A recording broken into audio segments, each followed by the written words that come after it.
छोटा हिरण और घायल लोमड़ी माँ दादी की कहानी। चलो बच्चों, आपकी प्यारी दादी फिर आ गई है एक और दिल को छू लेने वाली कहानी लेकर।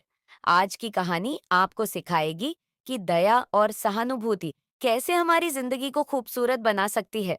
तो ध्यान से सुनना। एक हरे भरे जंगल में चीकू नाम का एक छोटा हिरण रहता था। चीकू बहुत चंचल था और हमेशा अपनी मस्ती में रहता, लेकिन उसे दूसरों की परेशानी समझने का समय नहीं था। एक दिन चीकू तालाब के किनारे पानी पीने गया। तभी उसने देखा कि पास की झाड़ियों में एक लोमड़ी बैठी थी।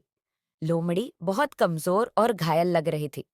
चीकू ने सोचा, यह लोमड़ी तो चालाक होती है।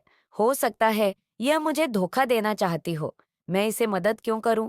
लेकिन कुछ कदम चलते ही चीकू का दिल पसीज गया।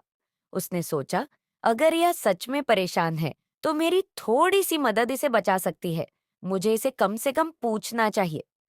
चीकू लोमड़ी के पास गया और बोला, तुम ठीक हो? क्या हुआ तुम्हें? लोमड़ी ने दर्द भरी आवाज में कहा, मैं कुछ दिनों से बीमार हूँ और खाना नहीं ढूंढ पाई। मेरे पैर में भी चोट लग गई है। क्या तुम मेरी मदद करोगे?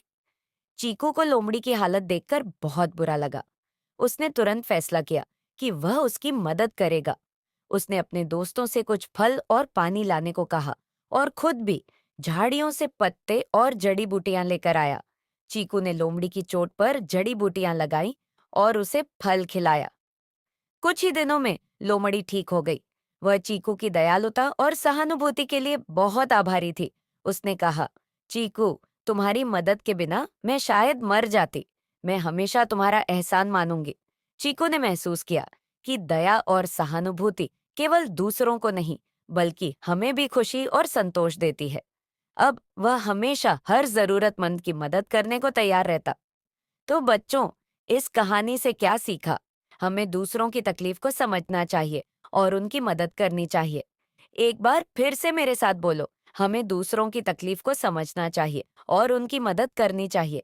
शलबाश दया और सहानुभूति से हम दूसरों के दिल जीत सकते हैं और दुनिया को बेहतर बना सकते हैं। अब चलो, सब आराम से सो जाओ।